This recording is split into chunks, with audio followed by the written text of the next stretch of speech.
بسم اللہ الرحمن الرحیم۔ السلام علیکم ورحمۃ اللہ وبرکاتہ۔ اس وسیع و عریض دنیا میں انسان کو اللہ رب العزت نے اشرف المخلوقات کی صفت سے متصف فرمایا۔ اب تو ایسے ہی اس مخلوقات کی اہمیت و افادیت اور عزت و شرافت میں کلام کی گنجائش نہیں رہ جاتی ہے، لیکن جیسے ہی ہر شعبے میں طبقات ہوتے ہیں ویسے ہی اس مخلوق میں بھی طبقات ہیں۔ اشرف المخلوقات میں سب سے اہم ترین باعظمت و عزت صاحب جاہ و جلالت انبیاء کی ذات مقدس ہے کہ ان سے بڑھ کر تو کیا ان کے مرتبے کے کروڑوں درجے کیے جائیں، ان میں ایک درجے کے پھر کروڑوں درجے کیے جائیں، ان میں سے ایک درجے کے برابر بھی کوئی نہیں پہنچ سکتا۔ اس کے بعد اصحاب کرام کا رتبہ ہے۔ صحابی وہ ہے جس نے آقا کریم صلی اللہ علیہ وآلہ وسلم کی حیات ظاہری میں آپ کے دیدار اور صحبت مبارک سے ایمان کی حالت میں شرفیاب ہوا ہو۔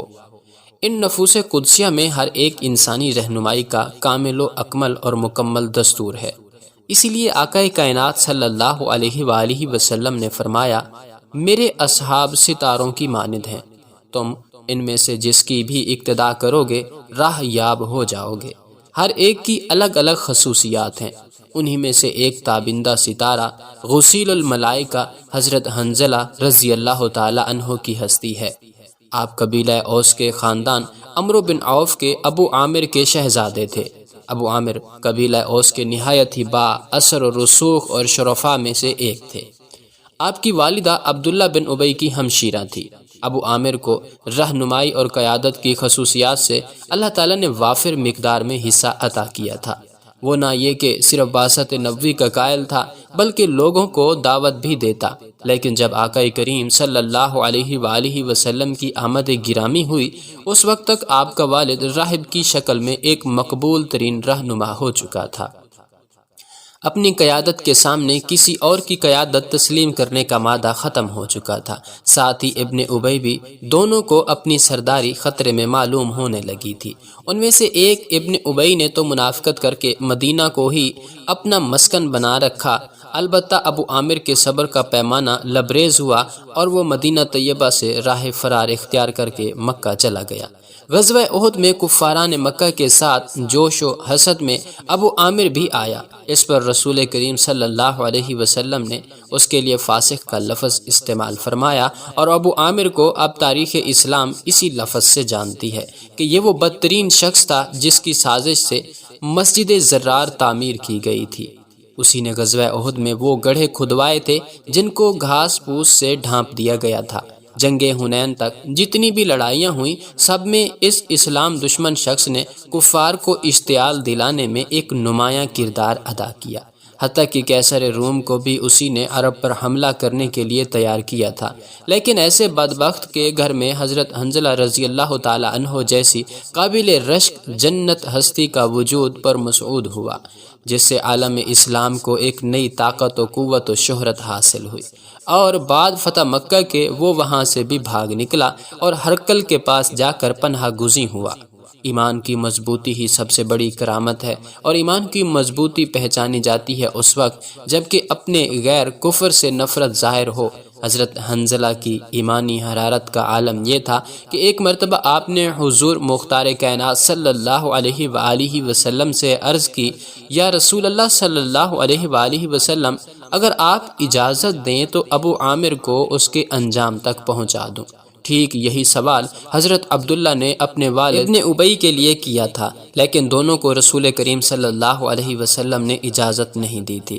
کسی سبب آپ جنگ بدر میں شامل نہ ہو سکے، لیکن جنگ احد میں پوری شان و شوکت کے ساتھ شریک رہے، خوب جاں بازی سے لڑے۔ جب گھمسان کی جنگ شروع ہوئی آپ کا سامنا ابو سفیان سے ہوا۔ آپ نے اس کے گھوڑے کی پچھلی ٹانگ کے گھٹنے پر زوردار وار کیا، جس سے ابو سفیان نیچے گر گیا، چیخنے چلانے لگا، قریش سے اپنے امداد کی دہائی دینے لگا، حضرت حنظلہ کے وار سے بچانے کی بھیک مانگنے لگا۔